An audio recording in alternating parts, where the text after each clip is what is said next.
యువ సామ్రాట్ నాగ చైతన్య గురించి ప్రత్యేకంగా చెప్పనవసరం లేదు. రీసెంట్గా తండేల్ సినిమాతో బ్లాక్ బస్టర్ హిట్ అందుకున్న చైతు ఇప్పుడు వరుసగా అవార్డులు అందుకుంటున్నాడండోయ్. మరే అవార్డు వచ్చిందనుకుంటున్నారా? ఇటీవలే తెలంగాణ ప్రభుత్వం ప్రకటించిన గద్దర్ పురస్కారాల్లో ఉత్తమ నటుడిగా అవార్డు అందుకున్నాడు కదా.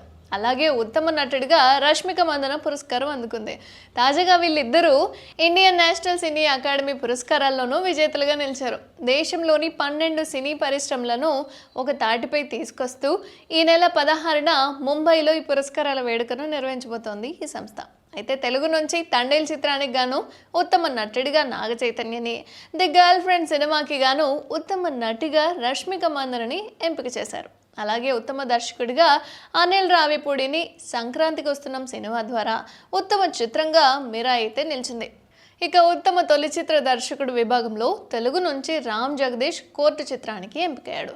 అలాగే విజువల్ ఎఫెక్ట్ విభాగంలో మాత్రం మిరాయి విజేతగా నిలిచింది. ఉత్తమ హాస్య నటుడిగా మాస్టర్ రేవంత్ సంక్రాంతికి వస్తున్నాం సినిమా ద్వారా అవార్డు అందుకున్నారు. ఇక తమిళం నుంచి ఉత్తమ నటుడిగా దుల్కర్ సల్మాన్ కాంతా నుంచి, ఉత్తమ నటిగా సిమ్రాన్ టూరిస్ట్ ఫ్యామిలీ నుంచి, ఉత్తమ దర్శకుడిగా మారి సెల్వరాజ్ బైసన్ నుంచి, ఉత్తమ చిత్రంగా టూరిస్ట్ ఫ్యామిలీ విజేతలుగా నిలిచాయి.